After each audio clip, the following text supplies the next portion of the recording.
Te whakarongo mai koe ki te reo irirangi o Aotearoa. This is Checkpoint on RNZ National. I'm Lisa Owen.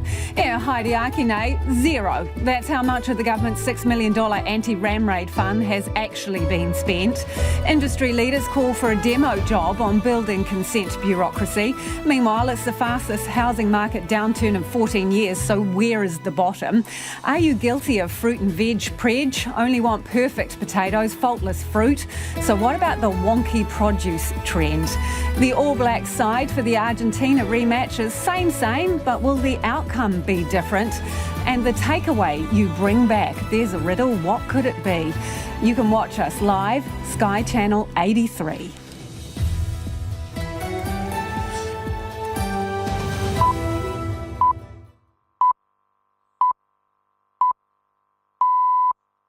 RNZ News at 5 o'clock. Kia ora, I'm Marama Tipole. The police are yet to pay out any money from a $6 million fund set up more than 3 months ago to help victims of ram raids. The Crime Prevention Fund was announced in May by the then Police Minister, Poto Williams. She said at the time that it would be used to help vulnerable small retailers identify effective and practical solutions for deterring ram raiders.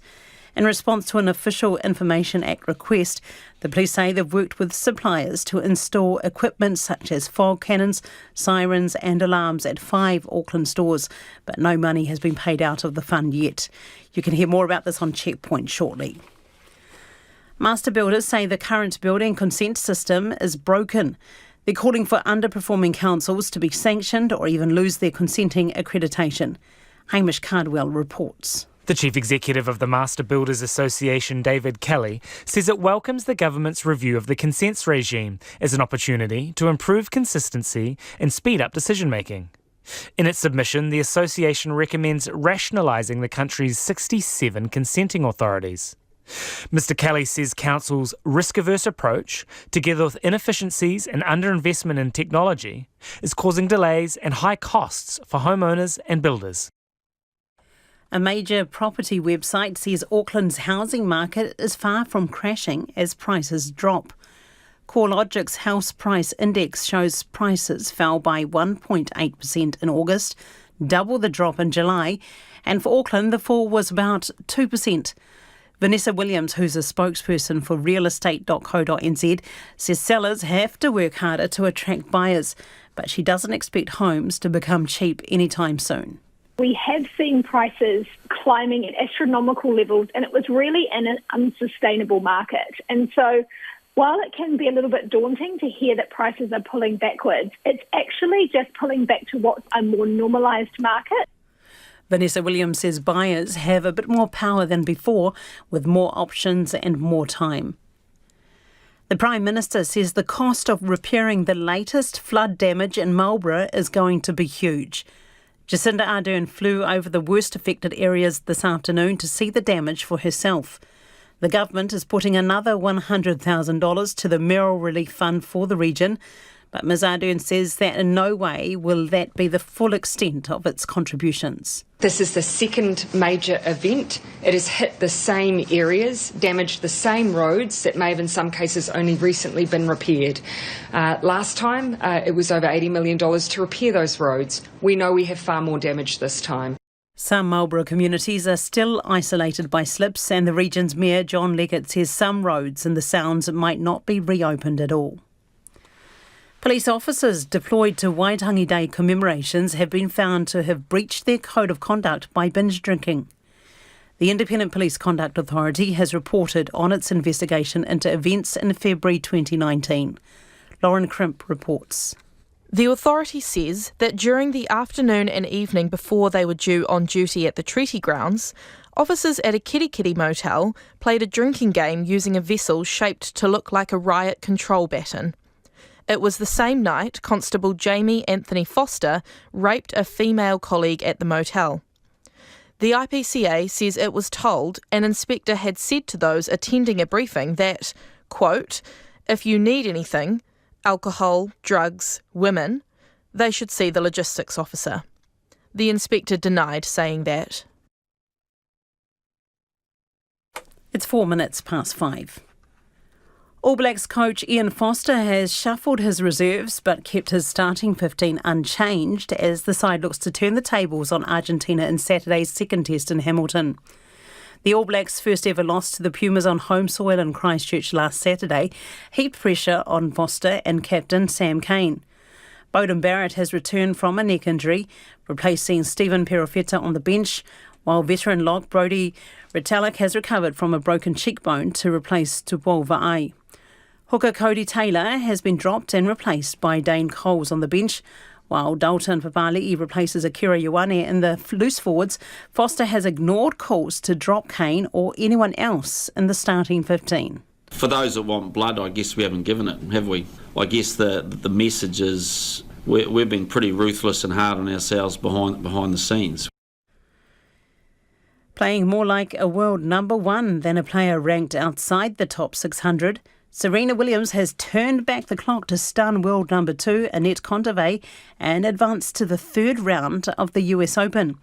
The 40-year-old won in 3 sets to put her retirement plans on pause. And a condensed ANZ Premiership netball season will kick off early next March when the Mystics hosting the Southern Steel in the competition opener. With the Silver Ferns defending their World Cup title in South Africa in July, the competition will be played over 12 weeks. That's the news. Tonight on Nights, Our Changing World visits the Brook Waimarama Sanctuary, which is to Nelson what Zealandia is to Wellington, as long as the rains didn't wash it away last month. Annie James talks to us about the Ra Rangi Kōrero, the New Zealand Heritage List. And Silver Tamba casts an eye over the war between Russia and Ukraine from the slightly too close for comfort vantage point of Estonia. On Nights with me, Brian Crump, after the news at 7 on RNZ National. RNZ National, funded through New Zealand On Air. Lisa Owen and Checkpoint is next. Here's the short forecast from Met Service to midnight Friday. Northland, Auckland and Coromandel Peninsula. Cloudy periods with the odd shower about eastern Northland. Bay of Plenty, Taupo, Gisborne, Hawke's Bay and Wairarapa fine, apart from areas of morning and evening cloud and a few showers about eastern Bay of Plenty tomorrow evening. Waikato to Wellington, including Taumaranui and Taihape, partly cloudy with isolated showers. For Nelson and Marlborough, fine today, partly cloudy tomorrow with rain developing in the evening. Bulla, cloudy periods and a few showers, rain developing tomorrow evening. Westland and Canterbury High Country, rain with heavy falls. Canterbury Plains, Christchurch, Otago, Southland and Fiordland, mostly cloudy with isolated showers. And for the Chatham Islands, cloudy periods with a few showers from tomorrow afternoon. It's coming up to 7 minutes past 5. Ngā mihi marama. The police are yet to pay out any money from a $6 million fund set up more than 3 months ago to help victims of ram raids. The Crime Prevention Fund was announced in May by the then Police Minister Poto Williams. She said at the time that it would be used to help vulnerable small retailers identify effective and practical solutions for deterring ram raids. In response to an Official Information Act request, the police say they worked with suppliers to install equipment such as fog cannons, sirens and alarms at 5 Auckland stores, but no money has been paid out by the fund. And Nick Trubridge joins us now in the studio to explain what's been happening. What more can you tell us, Nick? Yeah, Lisa, let's go back to what former Police Minister Poto Williams said initially. Talked about taking action, talked about this fund being the most effective way of quickly responding to ram raids. We know there have been well over 400 in Auckland over the last year. That's more than double what there were in the year prior. She also spoke of an estimated 500 businesses being eligible. Now, we revealed last week that, in fact, 5 businesses have been helped so far. This is going on 3.5 months after that fund was announced to much fanfare back in April. Now, the information we didn't have from police is how much they've actually spent out of this fund. A bit of wrangling, a bit of back and forth. We've finally got the answer, and it appears to be, according to the police, $0 to date. So what are dairy owners and small business owners saying about this? Well, this is where things get really murky. I've just been on the phone to a dairy owner in Belmont. He is waiting. He's been in contact with police about the installation of a new fog cannon. He was ram-raided a few months ago. Him and his family were cowering upstairs as about 7 people broke into his store, smashed the front of it in, took off with a whole lot of stock. Still recovering from that physically, the storefront, and mentally, obviously. He's waiting for a new fog cannon. Local officers have been in touch. They say, we'll fund this, but you're still going to have to pay $250. So it appears, in this case anyway, that some dairy owners are still having to cover some of these costs that the $6 million fund suggested to them was going to cover. I also spoke to Alpesh Patel. We spoke to him last week. He says it's frustrating. He says the system is broken. He says his colleagues are like sitting ducks because no matter what way you cut this, at the end of the day, we're talking about a fund that was announced. Dairy owners therefore think, okay, that's fine, I'll hold on to my money because help's on the way.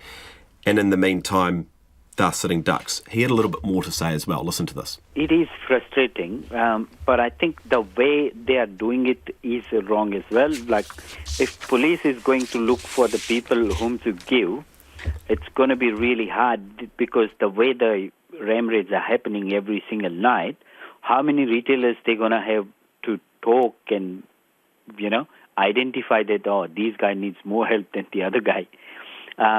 So I think the whole way they are trying to operate it is completely wrong. So, Nick, what is the Minister saying about this? Yeah, we've just had a statement through from Chris Hipkins, who of course took over from Poto Williams as Police Minister some months ago. The statement reads, essentially, no money has been spent directly from the proceeds of crime fund. That's what they're calling it. It's important at the time to note that it was sold as another fund over here, as a ring-fenced specific fund. But essentially, no money has been spent directly from the proceeds of crime fund. The agency, still trying to figure out exactly what that means, draws on its own budget until the regular transfers of funding occur, where it will then be reimbursed. I guess the point of all of this is, because it's a little bit confusing, is that the long and short of it is, I failed maths at school. I don't know what 5 out of 500 eligible businesses is, but very few businesses have actually seen the benefits of this fund that was announced coming up 3.5 months ago. And in the meantime, a lot of these guys and girls are sitting unsecure, open to whatever's coming next. And it was supposed to be in response to an immediate and very real threat. The words of the Minister, again, this is the most effective way we can quickly respond. Thanks, Nick. You'll keep us posted with developments, no doubt. That is Nick Truebridge there. Let us know your thoughts on that one, 2101 on text, or you can email checkpoint@rnz.co.nz. Found out today that fund, none of the money has been spent so far. Only 5 businesses have been assisted in Tamaki Makaurau. It is 12 minutes past 5 and you're with Checkpoint on RNZ National. Construction delays and budget blowouts are symptoms of a broken consenting system that's in need of significant renovation, according to master builders. The industry group wants the number of consenting authorities slashed from the current 67. Among its list of complaints, a lack of innovation, a risk-averse approach, inefficiencies and inconsistencies in decision-making. And it says all of that leads to one thing: bigger bills for homeowners. Master Builders CEO David Kelly is on the line. Kia ora, David. How much is this pushing prices up? Well, that's some work we're actually getting done. We've just engaged an independent economist firm to do some work for us. But I saw some figures recently that were done from a building consenting point of view who are concerned about some of the poor quality applications. They estimated just rework on poor quality applications and re-inspections was somewhere between $100 and $200 million a year. Now, that doesn't take into account some of the things we're saying, which are other delays in the system. So it's a really big number. So how would you describe the system and how it's functioning at the moment? We've got, well, as you mentioned, we've got 67 consenting authorities around New Zealand, all trying to interpret and apply one building code. We only have one. They're all doing their best, but there's a massive amount of duplication. We've seen over the last year or so, they've all had trouble getting and retaining staff, and they can't recruit their way out of it. but there's simply not enough national leadership. We do need the regulator, MB, to step up and give guidance and even direction. Just one thing I'll say, Lisa, the recent work that was done on alternatives to GIB, MB showed they can do this, but they need to do it more consistently and with a lot more confidence. You say they're all doing their best, but are they? Are they really, David? At an individual level, I think they're trying. And the point we're trying to make is not just to pick on them, but actually to come up with alternative solutions. To my direct knowledge, I've been hearing this stuff for 15 years, and we simply haven't made any progress.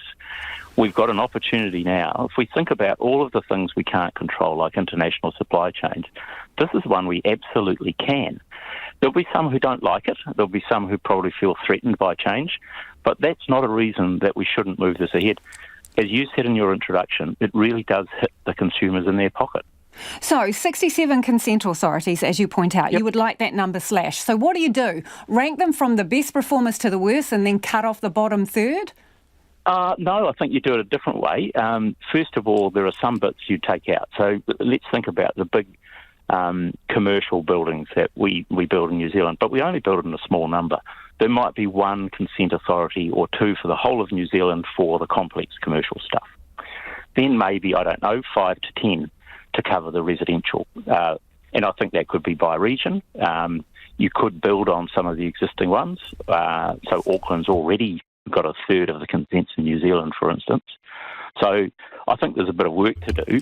You're talking about 10 authorities there on those numbers, David. Sorry to interrupt. You're talking about 10 authorities. So you're basically going to, get a big broom and go through those consent authorities. Won't that lead to other problems like, high demand, long waiting lists, smaller number of people who are dealing with these things, therefore it takes a longer time to get stuff through the pipeline? No, I don't think that's the case. So we also talk about streamlining. If you think about the current system, inadvertently it allows people who are not doing a good job to get away with not doing a good job, and it doesn't reward those who do a really good job. So there are some designers and builders that have got well-documented system, a really good track record. They should be fast-tracked. And those who are not doing a good job, then they suffer the consequence. So you really speed up a whole lot. You take quite a bit out of the system. You name-checked Auckland Council as being sort of, I suppose, most improved and making changes to their system. So who are the worst consenting authorities? I'm not going to do that, Lisa. I knew you were going to ask that question. Well, why not? Because here's the thing. If you think they're really bad, why don't you call them out and see if that improves their approach? Because I don't think it works, frankly. So because we've got 67, and just going through one by one is not the point. The point is we have to change the whole system, and it's not just about the consent authorities. It's also about MB as regulator leading strongly. And so we've discussed this with the Minister. She's very interested in some positive proposals, and that's what we're trying to do.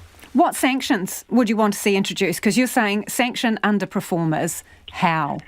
So if we're talking about the consent authorities, if they're not performing and if we don't consolidate, then some of them should simply lose their accreditation. The only time that I'm aware of it happened, it may have happened more than once, was Christchurch, back around the times of the earthquakes. But we need to use that more and use that as a way of saying it's not about the councils, it's actually about the customers.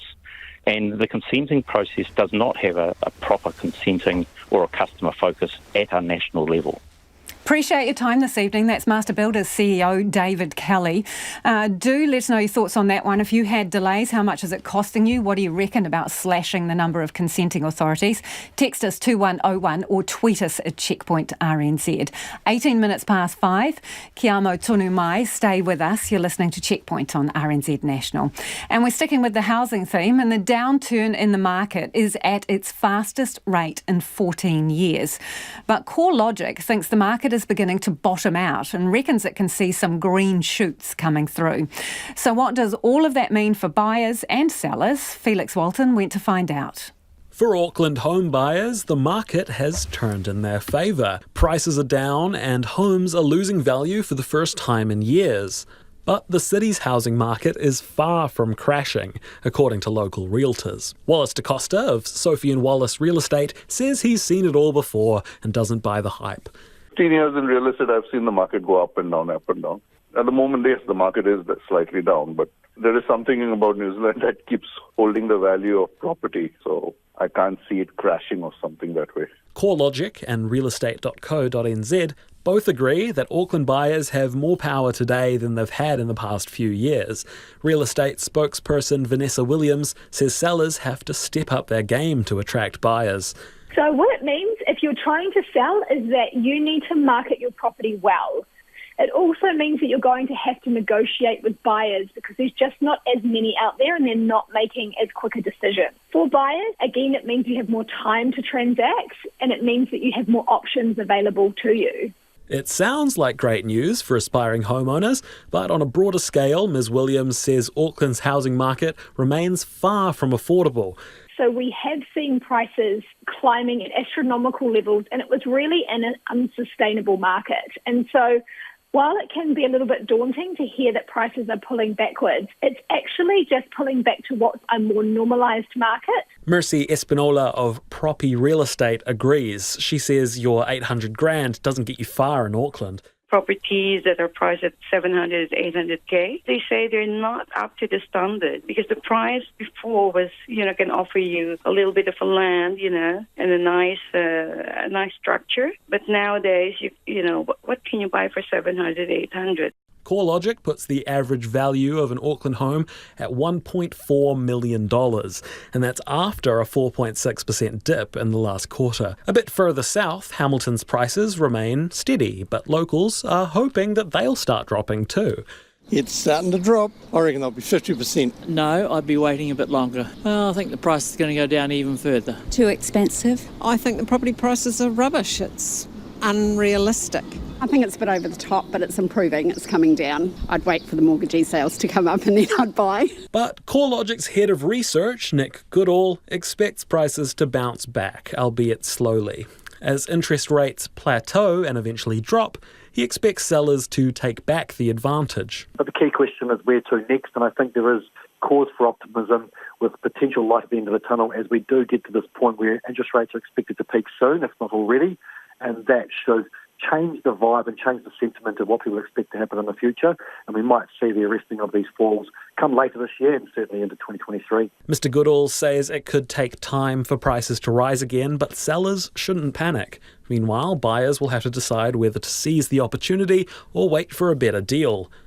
And those with houses in Auckland are facing the burn in another way. Some are getting major increases to their rates. We are currently experiencing higher call volumes due to rates inquiries. If you're calling about rates, check your rates information. That's the message greeting callers to Auckland Council. But the council says it's normal for them to get an influx of calls around August because it's the first rates bill of the year. And that was Felix Walton reporting, and we're keen for your feedback on that one. Have you been whacked with a massive rates hike bill? Tell us whereabouts you are and how much the rates have gone up by. You can text us on 2101 or you can email checkpoint@rnz.co.nz. 22 minutes past 5 now, and you're with Checkpoints on RNZ National. And still to come, wonky vegetables. Yep, they're in hot demand. You know, the reject, the ones that don't look as pretty as the others. And it's all about people trying to cut food waste. Homai or whakaaro, we would love your feedback on anything you've heard on the program this evening about the consenting process, that ram raids fund, or should we call it an anti-ram raids fund, and your rates bill. You can text us on 2101. You can tweet us at checkpointrnz, or the email address, it's checkpoint@rnz.co.nz. It's time for us to go to the headlines. Ko marama anō tēnei. The police are yet to pay out any money from a $6 million fund set up more than 3 months ago to help victims of ram raids. The Crime Prevention Fund was announced in May by the then Police Minister, Poto Williams. She said at the time that it would be used to help vulnerable small retailers identify effective and practical solutions for deterring ram raiders. Master builders say the current buildings consent system is broken and causing delays and high costs for homeowners and builders.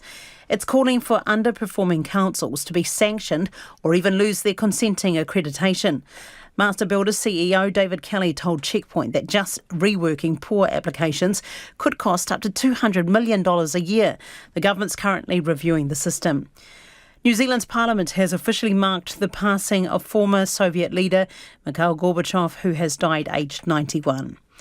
The COVID pandemic's been blamed for a sharp drop in US life expectancy to the lowest level since 1996 and the steepest decline in a century. Americans' life expectancy at birth now stands at 76.1 compared to 79 in 2019. And the German government has reached a $48 million compensation deal with the relatives of Israelis killed in the terrorist attack on the 1972 Munich Olympics. Palestinian militant group Black September murdered 11 Israeli athletes and most died during a botched rescue. That's your headlines. We'll have more headlines at 22 and a quick weather update. Mostly fine but cloudy and a few showers around the country and especially Westland and Canterbury High Country, rain with heavy falls. It's 5:24, Lisa. Kia ora rā e hoa. A lot of feedback coming in on a couple of earlier stories about the Ram Raids Fund, $6 million that the government was going to be giving to small businesses to help protect them against ram raids.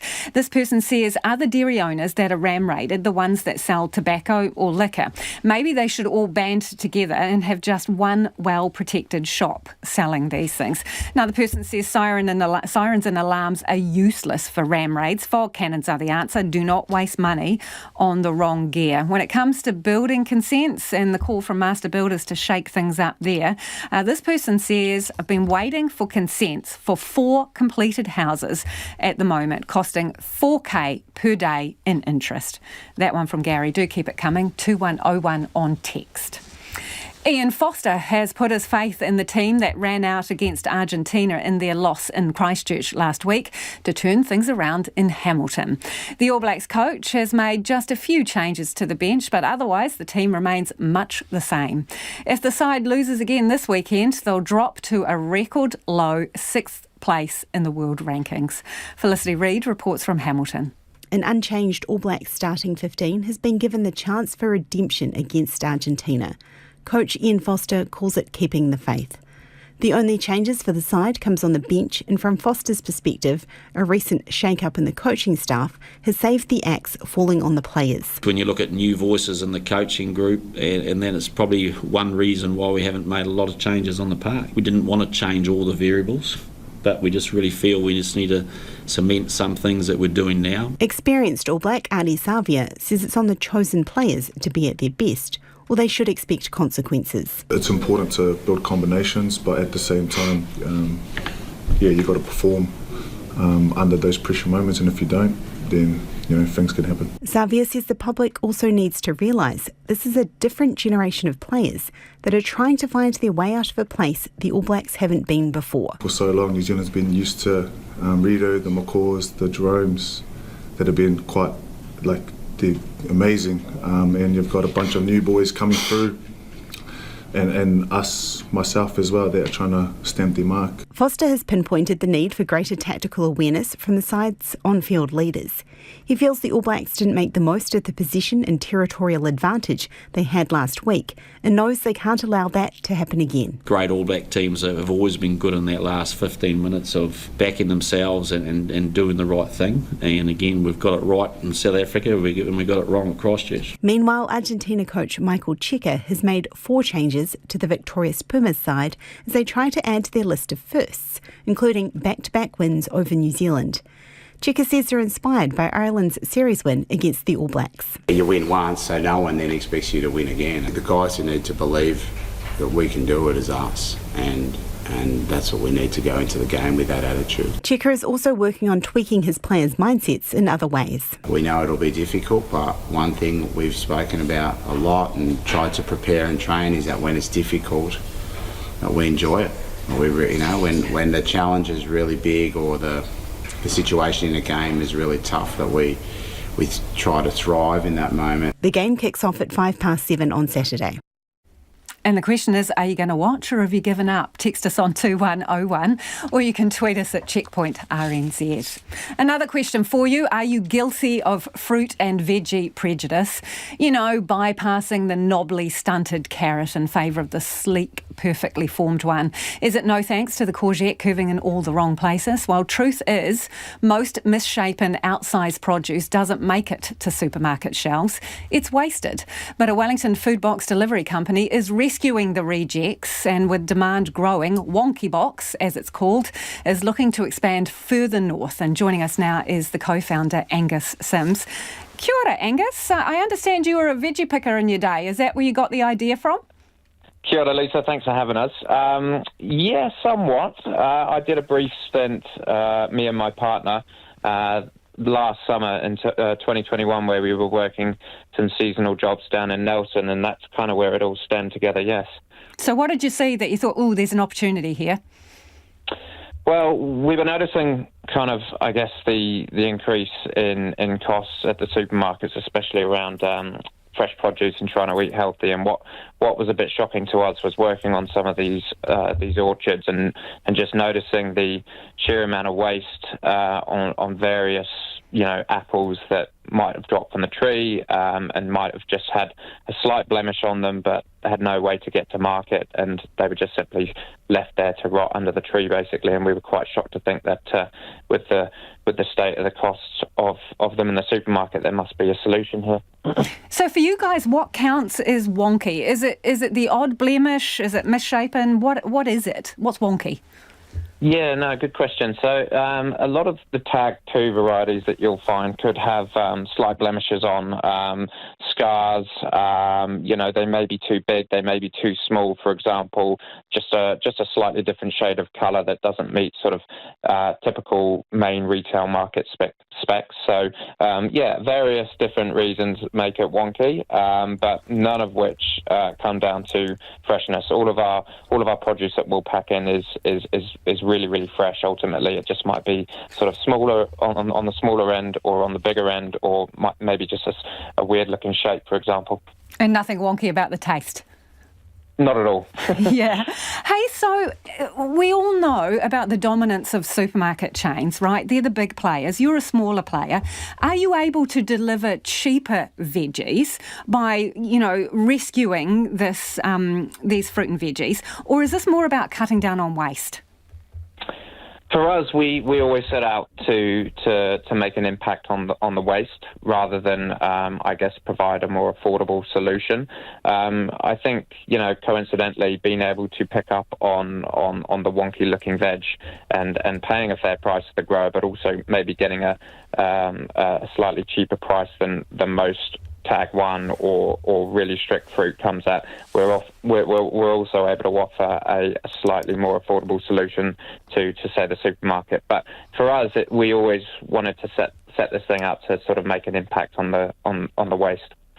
So why do you reckon people's attitudes might be changing to, the misshapen zucchini and the unloved ugly carrot, whereas they might have bypassed it before? Well, I just think consumers are becoming a little bit more conscious now. Yes, okay, the rising cost of living is definitely a factor, but also, the impact that the impact that we're having on our planet as well. I think that consumers are now trying to find ways to better that aspect too. So, whether it's sort of being a bit more disciplined in how they spend at the supermarket and actually trying out different varieties of fruit, those in season and maybe those that might have a slight blemish or a different shape is a good way to go about it. So what do growers think about you lining up for their sort of, their cast-offs? And is it still economical for them to harvest that stuff for you? Good question. So I genuinely believe we're making growers a little bit more sustainable in the way that they farm. So, we're often able to purchase produce that they would ultimately just be thrown back into the paddock. Yes, there's still a cost for the grower. Ultimately, whether it be wonky or not wonky, there's still machine costs to harvest that produce. There's still labour costs all involved. So it's important that, when we do go to growers, we're still offering them a fair price. I think that it's still justified subsidise the costs at the end of the day.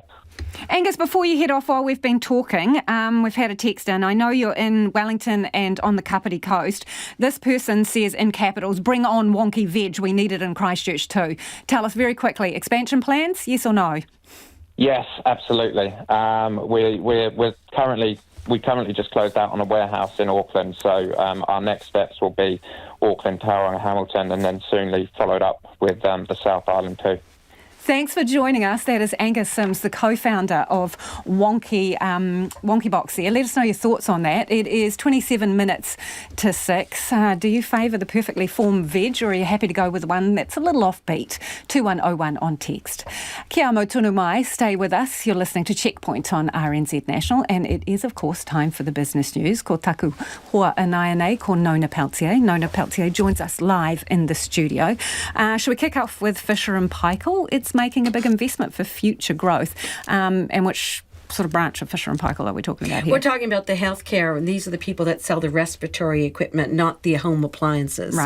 Right. So anyway, they are looking. They have a very large campus at East Tamaki, and it's now at capacity. So they're going to invest in a new campus about 40 kilometres south of Auckland, at a place called Karaka.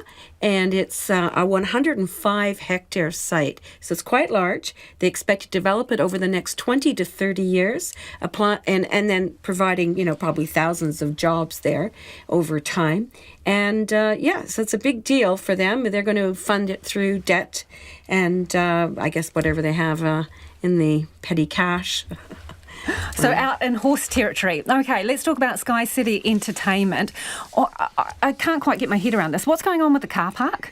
Well, this is a saga for poor old Sky City.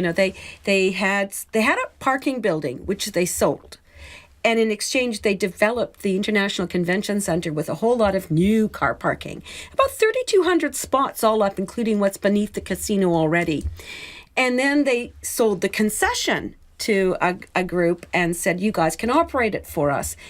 Well, no sooner had they done that, but there was a fire at the International Convention Centre, and their car park was filled up with water, and then subsequently all the damage that the fire caused, mold and what have you. So they still haven't got them sorted, but they have to hand over the car parks to this firm. And if they don't, that firm could back away from the deal. And that deal is worth $220 million to Sky City. So they're not going to have their car parks ready to hand over on October 22nd when the deal has to be completed. Yeah. Yes. So at this stage, they don't know whether the company that owns that they did the deal with on the concession is still still willing to come to the party. And that's a company called Macquarie. So Sky doesn't know. They're now looking at what their options are, and that could be buying the concession back from Macquarie. So it's not a great situation for Sky. I'm sure they wish that their car parks were all ready to go. Wow, there's a lot of money in car parking, especially in Auckland. It's worth about between 20 and 15 and $20 million a year in profit. Yeah, big coin. Yeah. Not the kind that goes in the little parking meter on the side of the road. No. No, let's take a spin around the markets. Okay, so very quickly, the top 50 index ended up 9 points after being down most of the day, in line with what we've seen in Asia at 11,610 points. And basically, we're talking about everything being sold. I mean, people are selling everything. The New Zealand dollar. Okay, it's trading I don't like the tone in your voice. I tell you what, it's trading at a 2-year low against the US dollar, which is at a 24-year high. So this is really a big dollar story, and people chasing after that interest rate hike that's expected to come in the U.S. So we're at 60.8 U.S. cents, 89.3 Australian, 52.5 British pence, which is hardly any change from yesterday. Thanks, Nona. Ka kite. Nona Peltier there with Business News. It'll be an expensive clean-up bill in Marlborough after the region took a hammering of rain 2 weeks ago.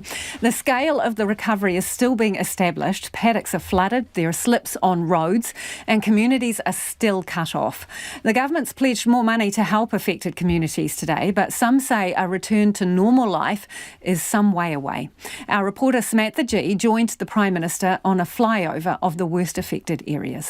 Washed out, soaked, sodden and cut off. The Prime Minister took in the extent of the damage from last month's deluge from the sky. The region has been through this before.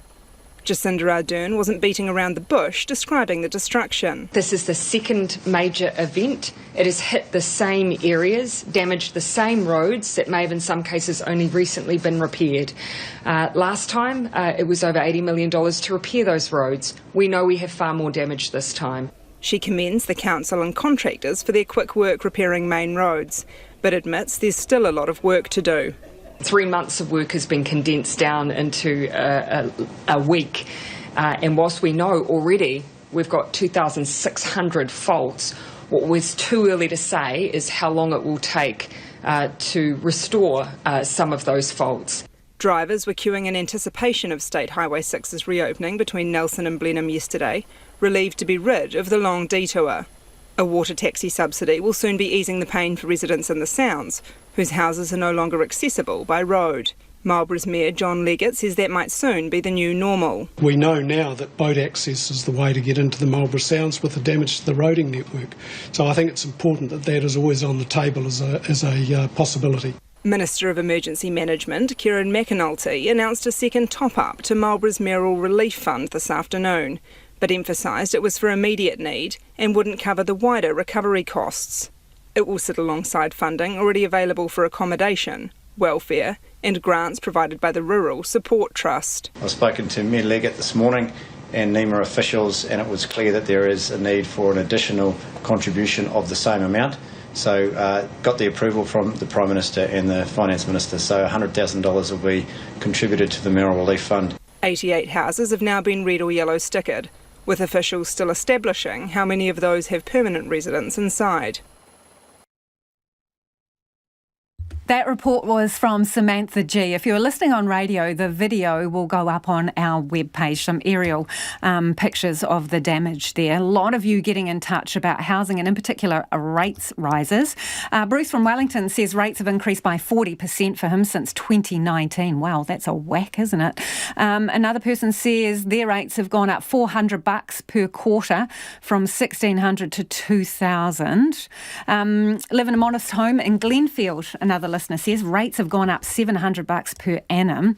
And Joe in Christchurch says the rates are always behind when values change, so you've been paying less previously. You can get a re-evaluation, but you never know what the rateable value will be used for, such as red zone payments in Christchurch. Some regretted getting re-evaluations. And another person says 1 whole month's salary to pay our annual rates, $6,000. This is based on a salary of $95,000, says Laurie. 2-bedroom unit in One Tree Hill up from $651 per quarter to $767. That's 16% by my calculation, says Michael. Do keep your feedback coming, 2101 on text, or you can tweet us at Checkpoint RNZ. It is 20 minutes to 6 and you're with Checkpoint on RNZ National.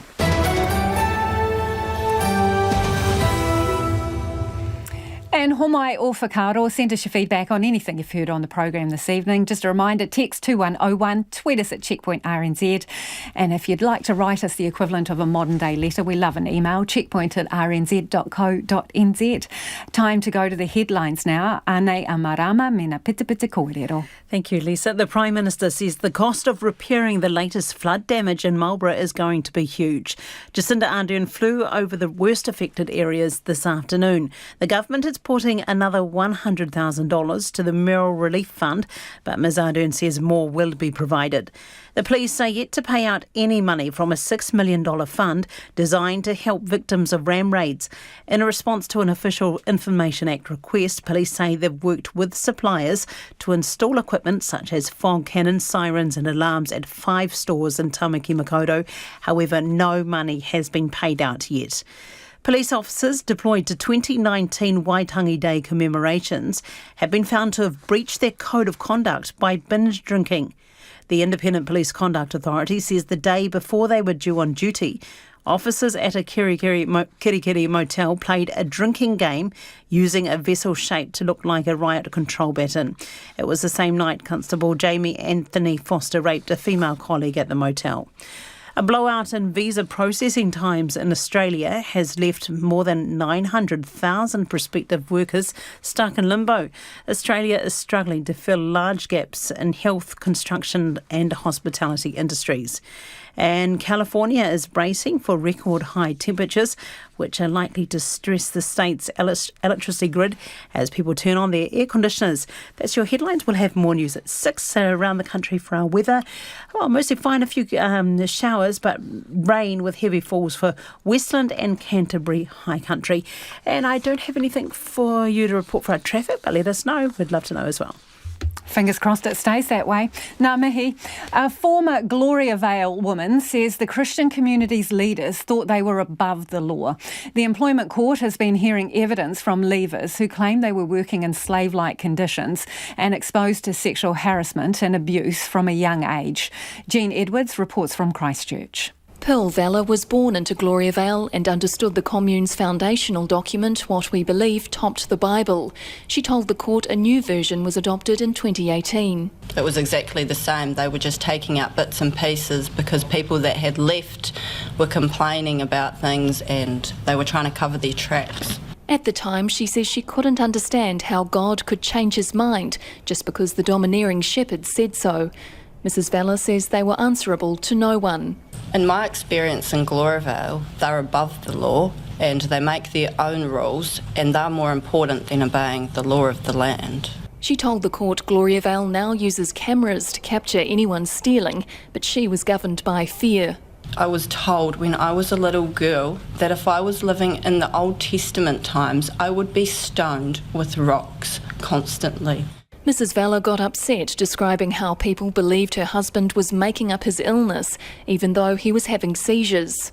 My husband was having seizures for 6 months before anyone would believe it. They thought he was making it up. Who would fake having seizures? Yesterday, the mother of 5 testified that women were only valued for hard work and having babies, and food was used as a weapon at Gloriavale. Today, she told the court she wasn't living, just existing. When I grew up, I truly and honestly thought that all the work I did for Gloriavale amounted to the food they fed me and to the rent. Mrs. Vella is one of 6 former members who want the Employment Court to rule they were employees during their time at the Christian commune. The court heard she is listed as a domestic worker on a Gloriavale document. Gloriavale's leaders strongly contest the women's claims and deny they were ever employees. And the UN has accused China of serious human rights violations in a damning report into allegations of abuse and torture of ethnic minorities. The report details the horrific abuse of Uyghur Muslims, which China denies. World Watch's Max Toll has this report. And it will not have escaped the attention of anyone here that as China's role in the world grows and changes, the differences between our systems and the interests and values that shape those systems are becoming harder to reconcile. Just over a year ago, the Prime Minister expressed concern for the Uyghur people in China, but avoided calling their treatment a genocide, taking a softer stance than key allies like the US and UK. Now, a long-awaited UN report investigating such allegations in Xinjiang has found credible evidence of torture, abuse, sexual violence, suppression, in other words, possible crimes against humanity. It confirms what was long suspected. Sophie Richardson is the China Director for Human Rights Watch. I think what's important here is really the messenger that this is coming from, the flagship UN human rights body, and in fact, that it concludes that these are abuses that may amount to crimes against humanity, which are among the most serious human rights crimes under international law. The report outlines how Beijing has used vague laws to justify its likely abuses, which include forced medical treatment like sterilisation and fitting women with contraceptive devices against their will in detention camps it calls re-education camps. Researcher Adrian Zenz has studied the behaviour of Chinese police in Xinjiang. better late than never. I understand why the Chinese are so concerned about this report, and they very actively try to block it. They even try to block its release today. And indeed, the report for a United Nations agency is very powerful. The report says that allegations of torture and sexual violence are credible. It says that there are serious human rights violations in the region. And it does say, even though it cannot verify any internment numbers, it does say that a substantial share of Uyghur and other minority populations were subjected to arbitrary detention. Beijing has called the report a farce and indeed tried at every stage to block its release. Here's a Foreign Ministry spokesperson. We firmly oppose the release of the so-called Xinjiang-related report by the UN Human Rights Office. This report is a farce orchestrated by the US and a small number of Western powers. We hope that the High Commissioner will make the right decision. The UN report may lead to a fresh, concerted effort by the international community to pressure China into reform. But regardless, President Xi Jinping continues to exert unprecedented power and will almost certainly extend his term as president for a further 5 years at the next Congress in a little over a month. Max Toll reporting there. It is 11 minutes to 6. Kia amo tonu mai. You're listening to Checkpoint on RNZ National. A Dunedin deli is trialling a takeaway that you bring back. Containers, that is. It's all part of a project to get more businesses in the city to ditch single-use and recyclable containers even, and cups in favour of a returnable packaging system. That's where you basically borrow a lunchbox, if you like, from your local and you bring it back later, or you get billed for it if you forget. It is the brainchild of charitable trust Taste Nature. Its managing director, Clinton Chambers, joins us now. Kia ora, Clinton. This seems like a pretty clever idea. How does it work exactly? It's comparable to a library book system. You basically, for the customer, they load the app onto their phone, they come in, they choose the container that they want to use, and they basically check it out. And during the process of they checking it out, we fill it with the food item of their choice. They take it home, you obviously use it, and they can choose to either bring it back and return it as like a library book, or they can choose to have it refilled. Is there a time frame that they've got to bring the thing back, the container? Yes, so there's a 2-week time frame where they can hold on to the container. If they don't bring it back after 2 weeks, they get charged a late fee. And after a week, if they still haven't returned it, then they actually get charged for the container.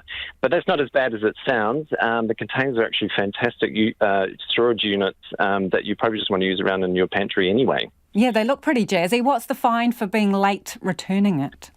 Up to $35, I think, for the larger insulated heat container, yeah. So there's a range from small cups to chilled containers to insulated heat containers. So that's the fine, Clinton, because that's quite the incentive to return it. Absolutely. I mean, personally, I'd probably end up having a collection for myself, rather expensive one, but you'll get good use, long-term use out of them. But that is the incentive to return it or reuse it. So, to get a system up and rolling then, I mean, how many containers does a business need to make this a working option, and how much does it cost them to get on board? Yeah, and I guess that's what we're about to find out ourselves, as we've just signed up ourselves for our deli. There's a couple of platforms that you can work with again and again. We've selected an upfront cost, which means that we purchase the containers. So effectively, we own the containers and we lend them out to our customers with the expectation that our customers will bring them back. They don't bring them back and the customer gets charged for that container. We actually get sent a replacement. And this all happens, I guess, all in the digital sphere, that all the containers can be tracked. And if the electronic register says that we're missing a few items, containers, again will just send us a replacement. So it's all very efficient. Yeah, and what do the customers think of it so far? They love it. And yeah, I mean, they're such great little containers, and it's a convenience issue, I guess, in that, you know, we've tried to encourage people to bring their own containers and refill, but it just means that you have to carry those containers around in your car, and it's not always convenient to have them there. At least with this system, if they forget to bring in a container, they just check another one out, get it filled, and then they bring back two maybe the next day or the day after. And it's coffee cups as well, is it? Coffee cups as well, yes.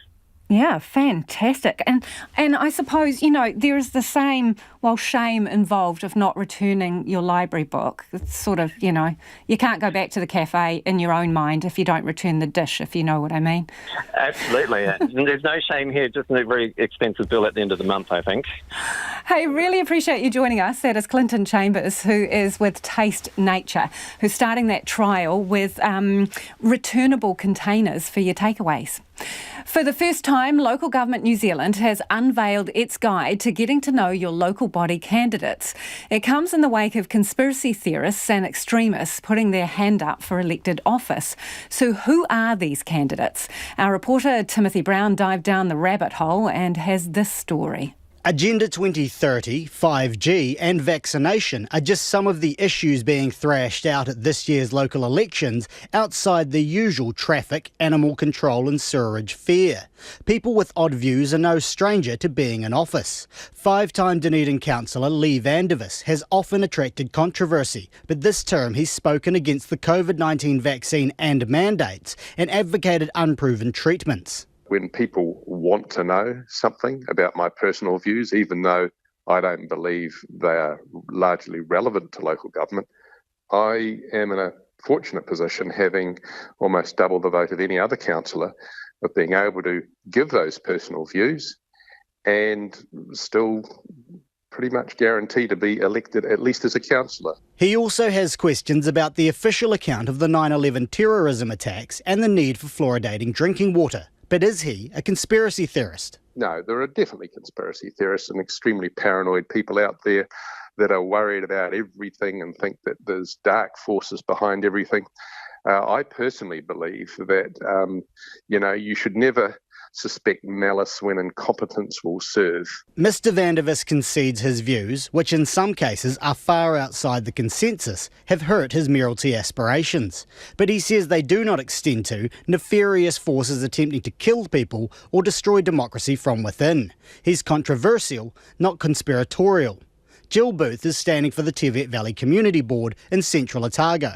She has a vague platform of exposing local government New Zealand and ensuring a referendum is held on Three Waters reform. But what does exposing LGNZ actually look like? I wouldn't tell you that.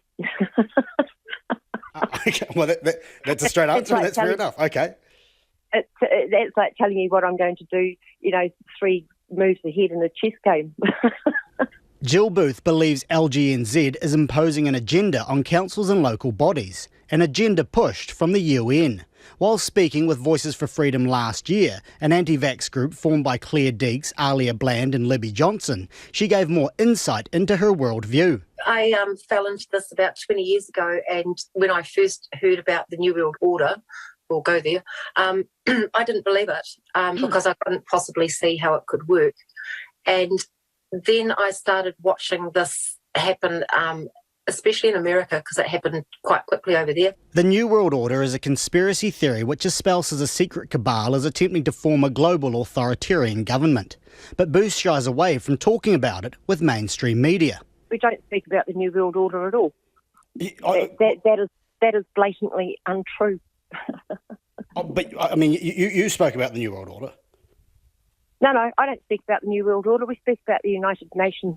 After some toing and froing, Booth concedes she did speak about the New World Order, but says it needs to be taken in context. And it was context that I sought from Stevie Chernyshov, who's standing for the mayoralty of Invercargill and as a councillor in Southland and Queenstown Lakes. Why did he speak at the Parliament protest and events organised by Counterspin Media, whose owners appeared in court yesterday, charged with sharing a version of the Christchurch terrorist live stream? Well, I'm an atmosphere shifter. Everywhere I go, there is hope and joy, and there is a belief in others, and I bring positivity to everything I do. Mr Chernyshov admits he isn't vaccinated against COVID-19. That doesn't make him a conspiracy theorist, but his reason why might. So I asked him, do you accept SARS-CoV-2 is a very real virus that has killed millions worldwide? I actually think it's irrelevant in this question. Are you able to give a direct answer to that? My advice to people is to eat spicy food, eat a lot of vegetables, know where your food comes from and what's in it, and to have fun and have adventures. Tracy Peter is standing for the Dunedin City Council and her husband Watson is standing for the Otago Regional Council. They're former coordinators for Voices for Freedom in Dunedin. Mrs Peter says she's not hiding from that role, but hasn't included it in promotional material because she knows it's polarising. On July the 29th, she pushed this video about the Prime Minister on her Facebook profile. She's also going out of her way to change the governmental structure of the country, giving the native race, the Maoris, institutional rights, affirmative action government. This has been a long-time communist program. Tracy Peter asked her followers, is Miss A pushing us towards communism? So does she stand by that? I haven't said that, though. That's nothing that I've said. It's a post that I was pointed to on your Facebook. Is Miss A pushing us towards communism? Watch video and comments.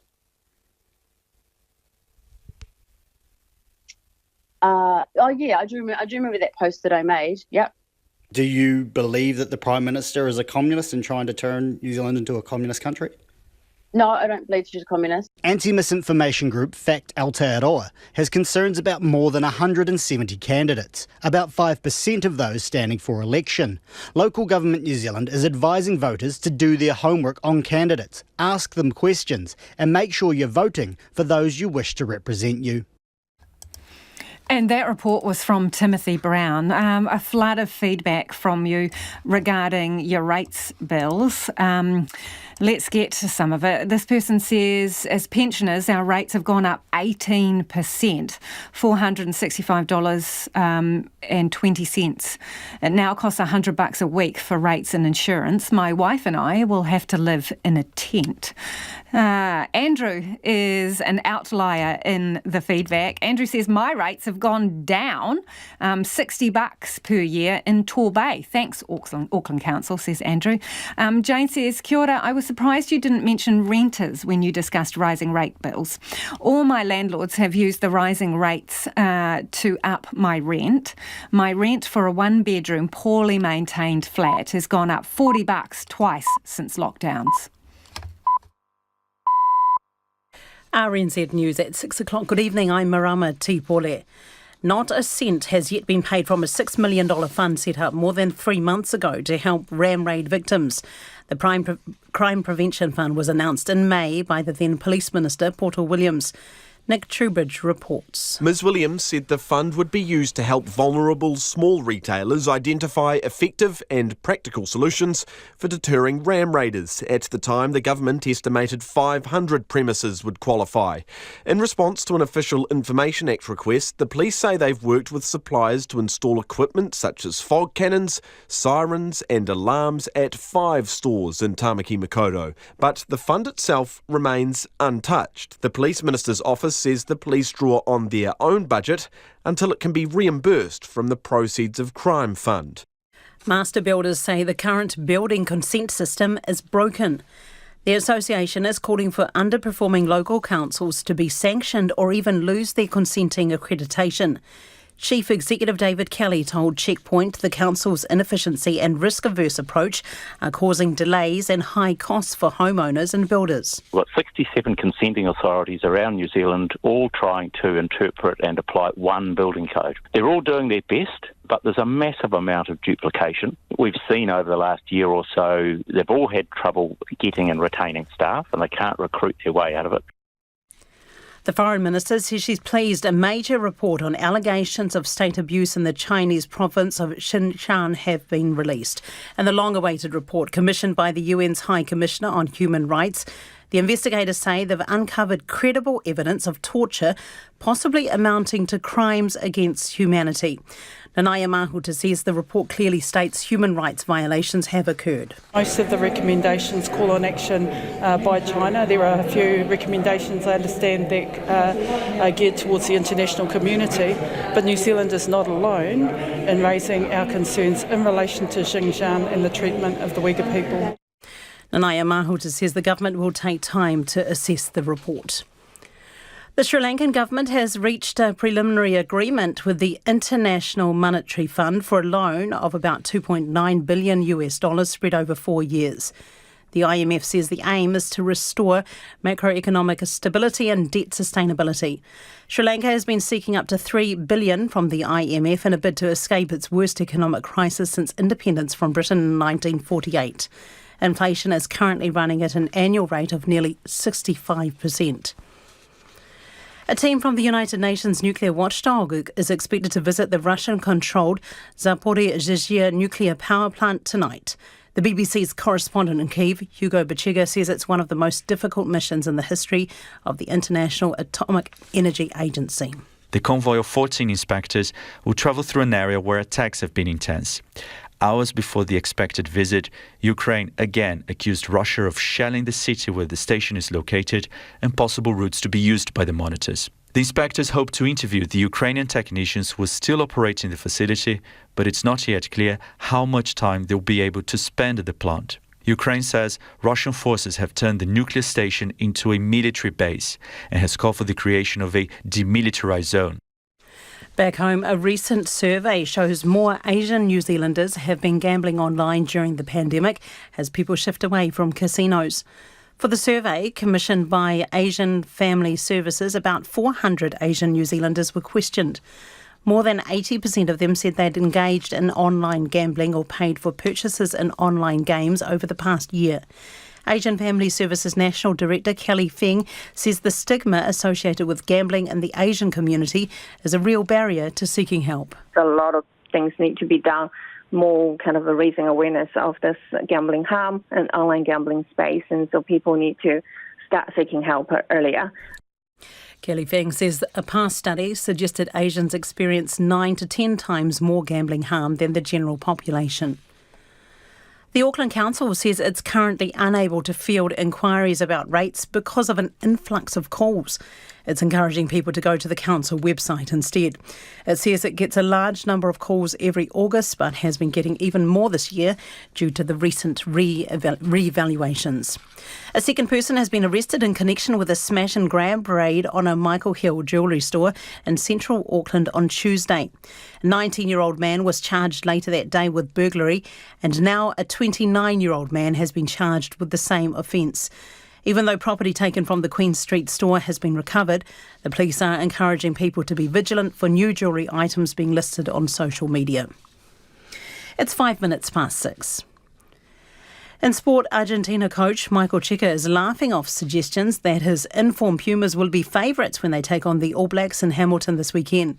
The Pumas topped the Rugby Championship standings after handing Australia a record defeat 3 weeks ago and then beating the All Blacks for the first time on New Zealand soil in Christchurch last weekend. But Cheika says suggestions they might be favoured to beat the 3 times world champions on Saturday are wide off the mark. We're in New Zealand, playing against New Zealand. I know that you guys like to manoeuvre the story around, but we're about as underdog as they get. You win once, so no one then expects you to win again.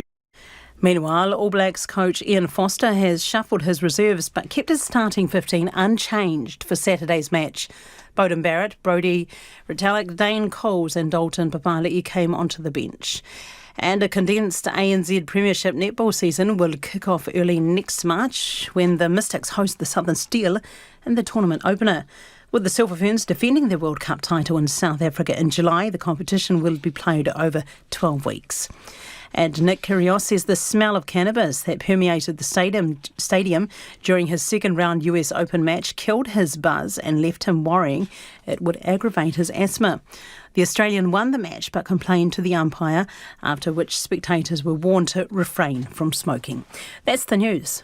25 years on, is it time to back off Princess Diana? You can't forget Diana, but I think the time now has come to let her rest in peace. The government backs down on a KiwiSaver tax. When we looked at all of those things and put them together, we just felt that it was time to take away any doubt there and decide not to go ahead with that policy. And getting people's backs up in Central Hawke's Bay. Tim Gilbertson marched over angrily to the council leadership with cash in hand. I don't believe for a moment we owe you $80, but here's $100, keep the change.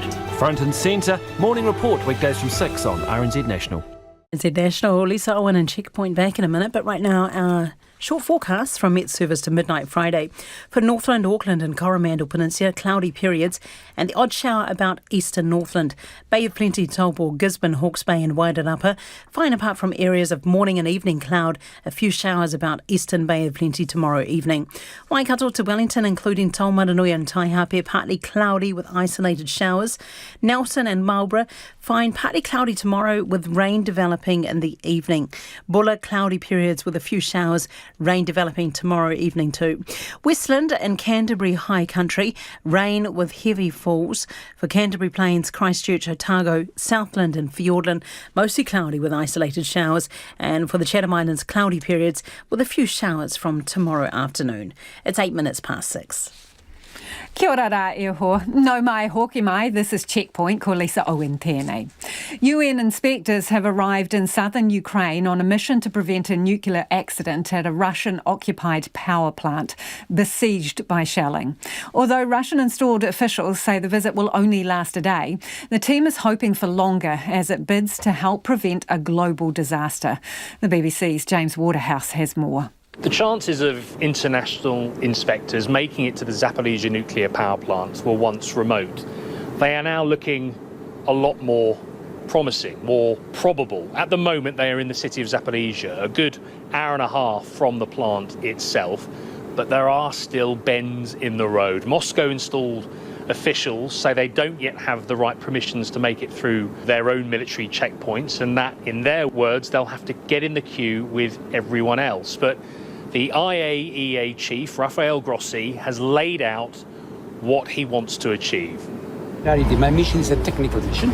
It's a mission that seeks to prevent a nuclear accident and to preserve this important, the largest, the biggest nuclear power plant in Europe, in the whole of Europe, not only in Ukraine. So this is what we are concentrating on. For Ukraine, the hope is that this will be the first step towards demilitarization, towards Russians backing out from the site completely. That is looking remote, but the optimism seems to be remaining. This should be a step to de-occupy, demilitarize the station, because that is really very important. Also very important goal is from our views is that the mission could speak to the personnel, to the staff, could get the real information, not Russian information, but get the real information. So once they arrive, the IAEA say they want to speak to staff, they want to check the physical integrity of the site with their 6 nuclear reactors. There is a lot that they want to do, but crucially, Moscow has hinted its own approval of the very idea of inspectors staying there permanently, something that the IAEA says would have a stabilising effect on an area which has seen almost daily shelling since the start of this month, with both sides blaming each other. And that's the BBC's James Waterhouse. The Australian Prime Minister, state premiers and chief ministers have agreed to cut the isolation period for people infected with COVID from 7 days to 5 if they don't have any symptoms. But there will be an exception for those working in hospitals and aged care facilities. Meanwhile, health officials are sounding the alarm in Australia about a potential new wave of outbreaks. The ABC's Dana Morse has this report. It's been whispered about for months, and now a change is in sight. From next Friday, mandatory COVID isolation will be reduced from 7 to 5 days if people have no symptoms. The Prime Minister, Anthony Albanese, says the time is right. I believe, and First Ministers agreed, that on the weight of evidence, this was a proportionate response at this point in the pandemic. The 7-day isolation period will remain in high-risk settings like aged care homes and disability care centres. Chief Executive for the Australian Chamber of Commerce and Industry, Andrew McKellar, says shortening the isolation period will make a big difference to workforce levels. We're struggling to keep people at work, so I think anything that improves the flexibility there will certainly be positively received. Also up for consideration is the $750 isolation payment. The new amount is yet to be settled, but it's likely to drop by around $200. It was scheduled to finish at the end of September, but the PM now says that's up for discussion. We haven't changed the arrangements with regard to payments. We'll have a meeting about that in a couple of weeks' time.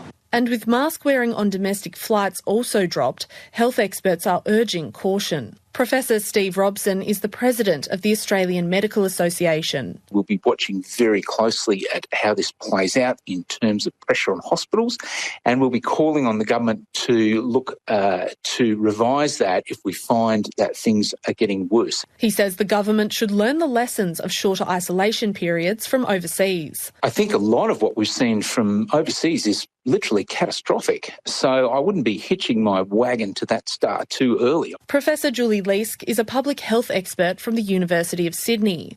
She says it's a matter of weighing up the risks. What proportion of people with Omicron are likely to transmit that virus between the 5 and 7 day period?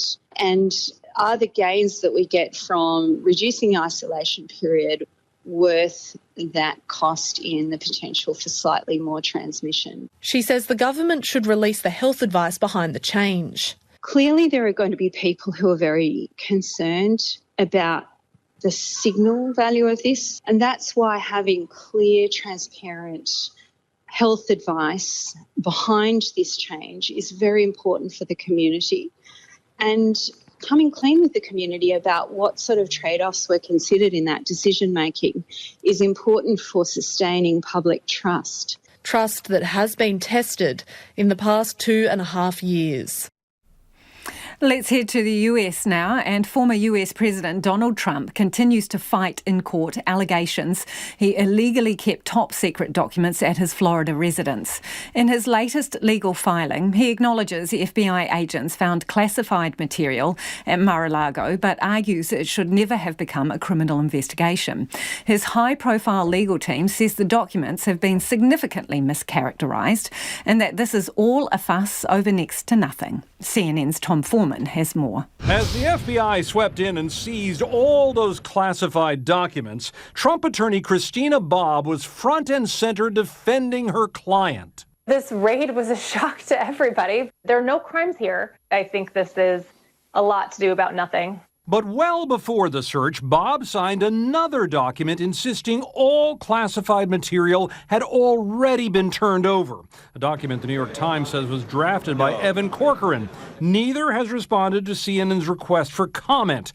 However, any members of Trump's legal team, if they were involved in moving, hiding, or knew such papers were still in Mar-a-Lago, could be in a bind.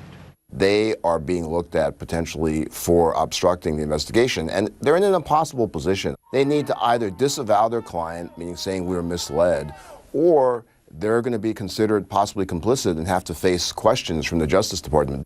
Mr. President! The list of lawyers under scrutiny while acting on Donald Trump's behalf is growing. I know crimes. I can smell them. Rudy Giuliani is now a target of a Georgia probe into whether the former president illegally tried to interfere with the 2020 election. Attorney Lynn Wood is set to speak to the grand jury in that matter. He's a strong Trump defender, but told the New York Times, "I didn't do anything wrong."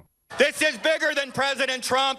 It is the very essence of our Republican form of government, and it has to be done. John Eastman, the alleged architect of a plan to overturn the results through Congress, and Jeffrey Clark, at one point considered as a possible Trump-friendly head of justice, have both drawn the interest of federal investigators. President Trump won by a landslide. We are going to prove it. Sidney Powell and a half dozen more pro-Trump lawyers were sanctioned for filing what a federal judge called frivolous lawsuits contesting the election. And Michael Cohen, unlike the others who generally all deny wrongdoing, Cohen was actually charged with crimes, including campaign finance violations. He admitted it, lost his law license, and went to prison.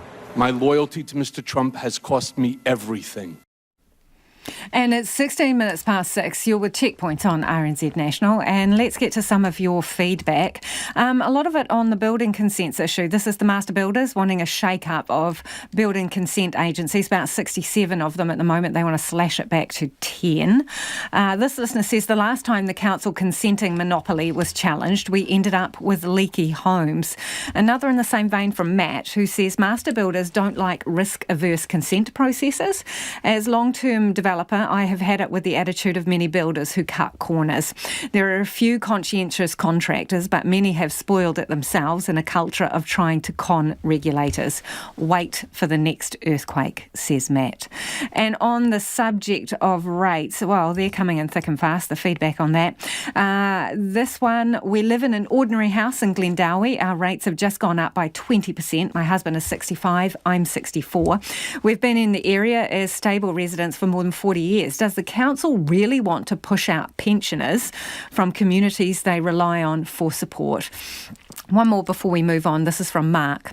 All these people complaining about how much extra they're paying in rates conveniently ignore the fact that the value of their homes has increased by hundreds of thousands of dollars. I bet they don't complain about that as they fly off to their holidays in Fiji or Italy. Thanks for your feedback. Germany has reached a compensation deal with the families of the 11 Israeli athletes killed at the Munich Olympics in 1972. The announcement comes days before the 50th anniversary of the attack by Palestinian militants. From Jerusalem, the BBC's Tom Bateman reports. On the 5th of September 1972, Palestinians from the Black September group broke into the Olympic Village in Munich. They were disguised as athletes and hid guns and grenades in duffel bags. They murdered 2 members of the Israeli team and took 9 more hostage. They were killed during the botched German security operation that followed. Ever since, the event has been the subject of deep friction between the Israeli and German governments. The victims' families felt betrayed by the woeful security arrangements at the time and have long felt there was indifference and insensitivity towards them afterwards. They received some compensation from the German authorities in the following years, but have long sought more, this year threatening to boycott a ceremony marking the 50th anniversary of the Olympics. The new agreement will see 23 relatives receive around £1 million each. A joint statement by the German and Israeli presidents welcomed the move. They said it couldn't heal wounds, but showed Germany accepted responsibility and recognised the terrible suffering of the victims. And let's go to the UK now. Buckingham Palace has announced the Queen will not appoint the next Prime Minister in London, but will instead stay in Balmoral. In a break from tradition for the event, the new Prime Minister and Boris Johnson will go to Scotland on September the 6th.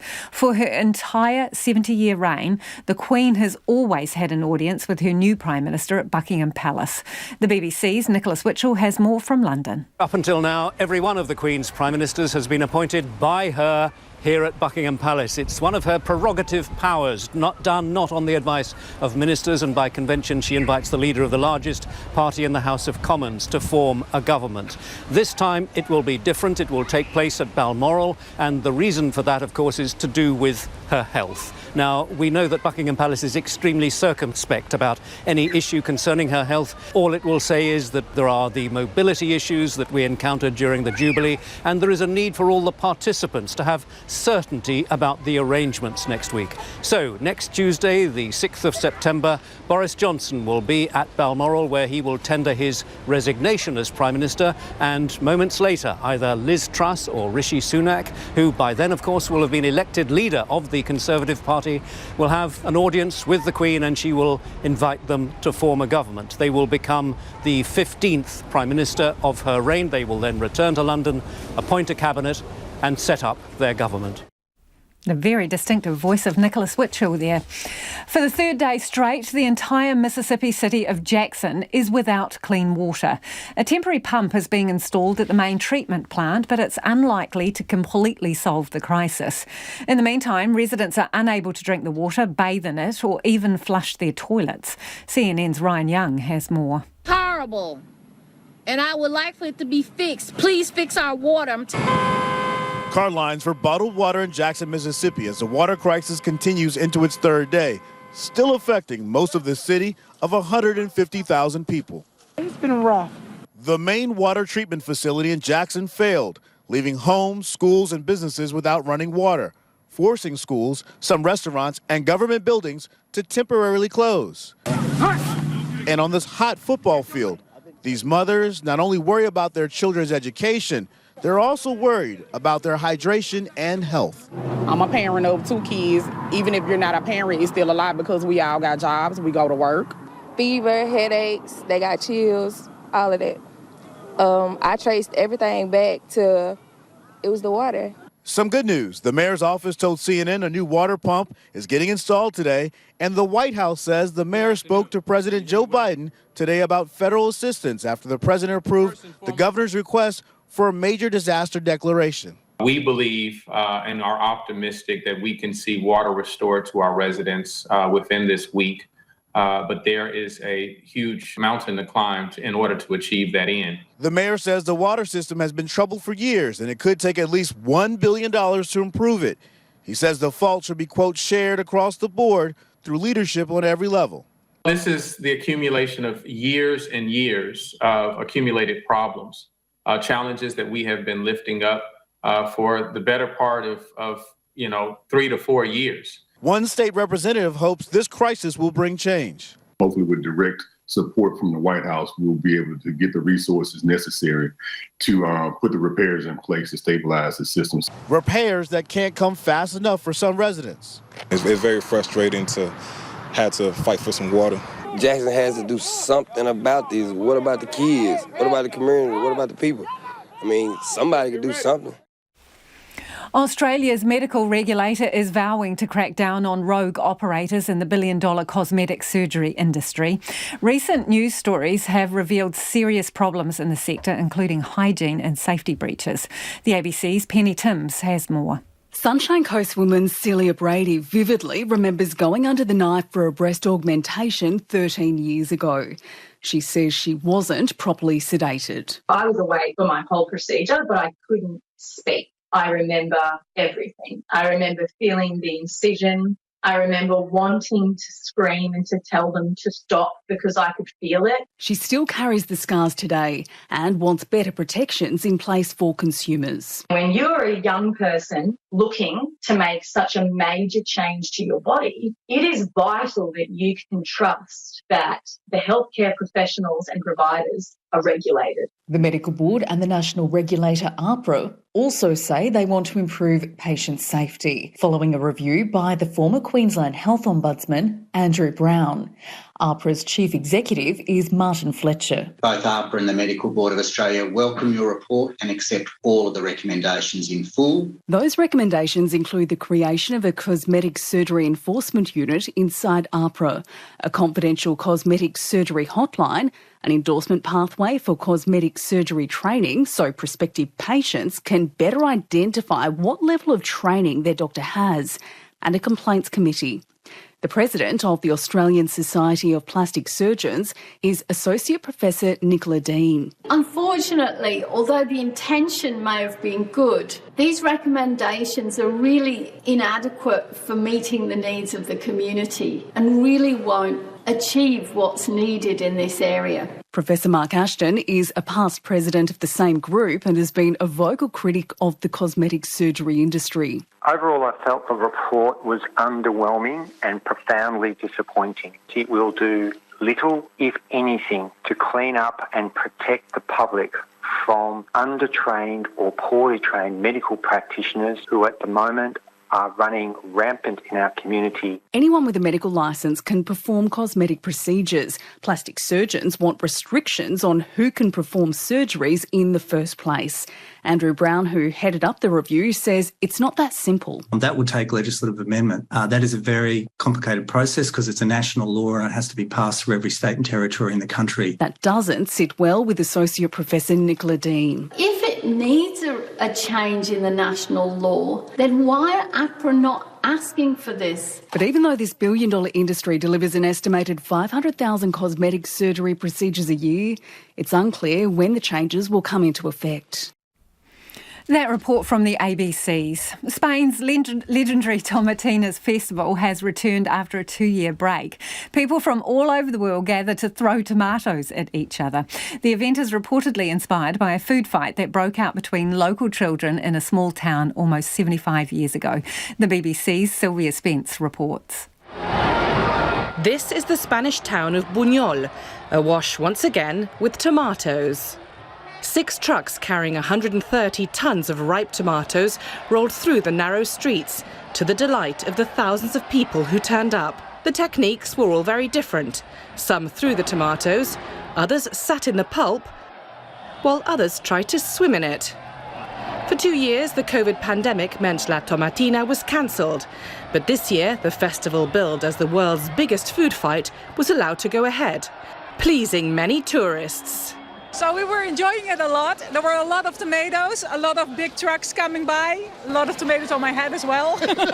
This is our first time in Tomatina and I'm loving it. I really love the flavour of tomatoes here and the fun and all the vibrant energy over here. I love Europe.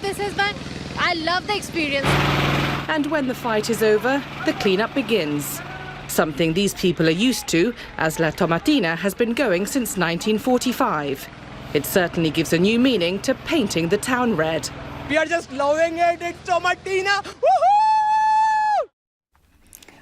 I mean, who in the world cannot put together a list of at least 2 people that they like to throw mushy tomatoes at? I might start writing after the program. Which brings us to fruit and veg again. A lot of you getting in touch about the Wonky box, which is, the seconds of fruit and veg, misshapen, oversized, all the rest of it, trying to cut out waste.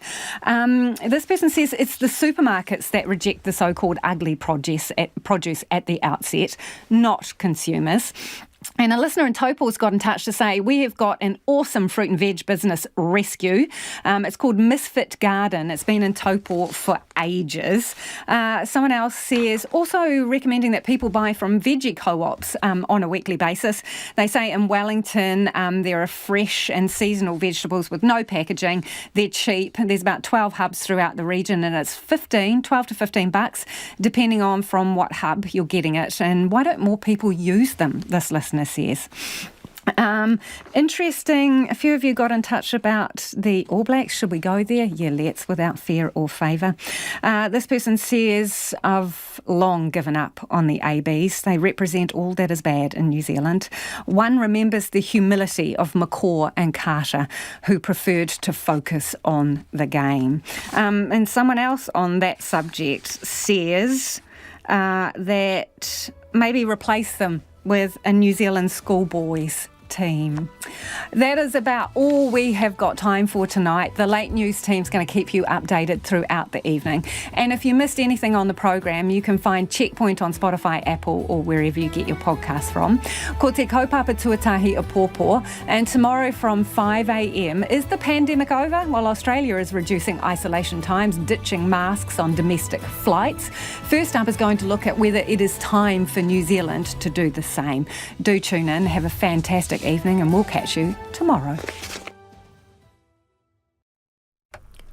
RNZ News Headlines, I'm Catriona McLeod. Master builders say the current consent system is broken, with a reworking of poor applications alone costing up to $200 million. The government is promising more aid is on the way for the flood-hit south.